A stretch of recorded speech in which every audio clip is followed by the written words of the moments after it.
Hi everybody, thank you for watching my video.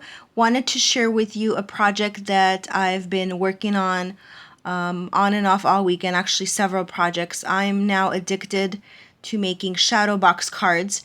On Friday I was bored after work and I went on Pinterest and just kind of cruising through my boards and looking to see what was out there. I follow several different boards and recipes and everything. But anyway, to skip the boring part, I came across a shadow box card that someone had made, and it piqued my interest because, of course, I'm Lisa's paper passion and I love paper and crafting. So it led me to a YouTube video, actually several. I searched shadow box card tutorials because I had never made one before. I've seen them, but I've never made one before. And I came across several Stampin' Up! Demonstrator videos, and there was one in particular that was very helpful. Even though she used white paper and it was really hard to see the score lines and how she cut it, I watched that and other videos several times and finally came up with how they're done. Now, as far as the ones I'm doing, I'm making them out of 12 by 12. I know some people have made them out of different size papers like 11 by 11 and they come out much smaller. And I am going to try the 11 by 11, but so far I'm just making the 12 by 12 ones. And the three that you see in front of me, actually I've made four. The fourth one is going to be for a design team project, but these are just my projects, my stash, no design team involved, just kind of on my own crafting. And so I was thinking, if you guys are interested and based on what I hear, I could kind of do a quick tutorial based on the template that I've made based on that tutorial that I watched.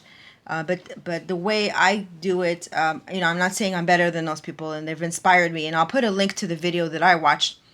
But the way that I want to explain it is the way that most people will understand, and for me it's easier. I don't know. I'm not judging anybody's videos, but I did this template just for myself, and I know it's kind of hard to see. And what I'm going to do is actually going to use instead of doing the score lines, which you can barely tell on any type of paper. Actually, on that view, you could probably tell there's 1, 2, 3, 4. I'm going to actually use a pen and do the score lines with a pen. So again, this is based on the 12 by 12. This is my template, so I always know how to do it, where to score, and what to do. That way, a few weeks from now, when I'm not making these and want to start making them again. So anyway, let me show you a close-up of each of them. They're each made with different types of paper. I think 2 of them are Prima and 1 of them are Lemon Craft. Actually, 1 of them is Prima, 1 of them is Lemon Craft, and then this one, I forgot what paper that I used. I know it's a die cut with a view. Oh, I'll show you the pad. It's this paper pad. It's called Happy Day, and I really like it because it has this is the paper that I used. It's all doilies, but I'm sure all of you have seen this at Joann's. I don't do haul videos, so every time I run to buy something, I'm not going to do a video on what I bought at Dollar Tree. So if you're looking for haul videos, I'm not your channel, but I do show my inspiration, such as this video.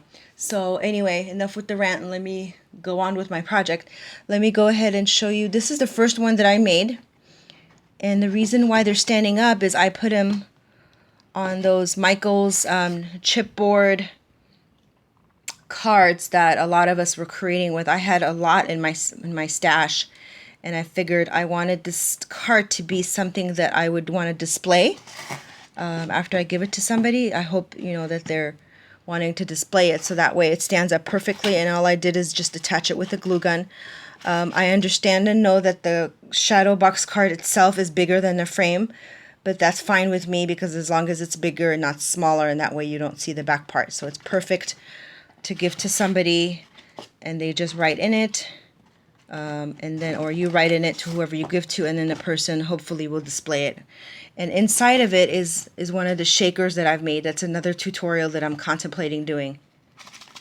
See, this is shaker inside of it. So I thought that was cool. And these are Prima flowers right there. Okay, so that's one.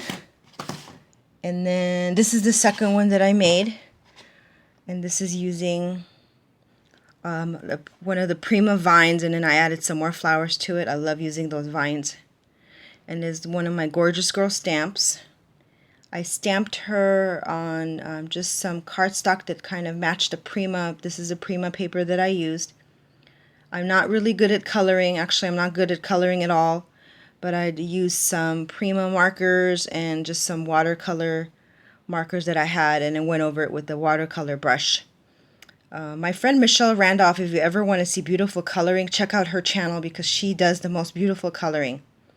But I'm not a colorer, I'm more of a paper piecer person.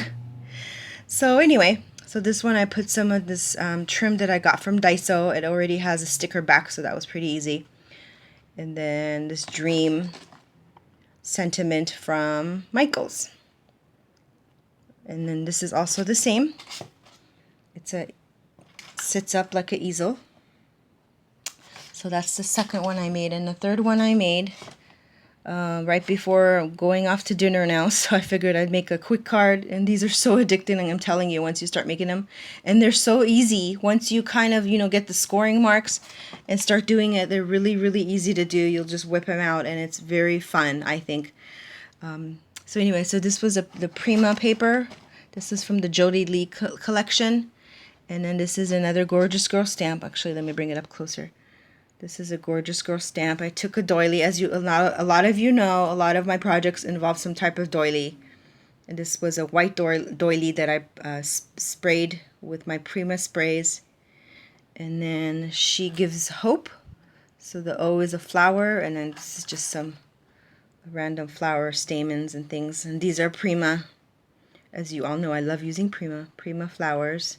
And a butterfly. I think I got that from Hobby Lobby. I don't remember.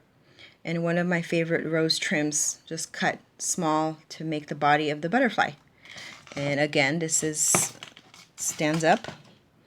So let me know what you think of my cards. I hope it provides you inspiration to go and try something new. This is something totally new.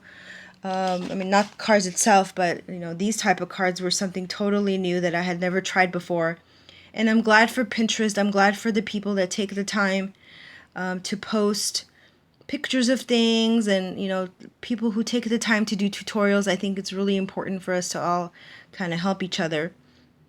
So if you want to see how I did this template and how to make one of these using 12 by 12, this is all just one piece of 12 by 12 paper. You don't need to attach anything to anything. It's really simple to do. I should have kept one blank so you could have seen the back of it, but the back is just it's all one piece, and it's all the way how you cut it. That's the secret. Actually, it's not a secret. That's how it is.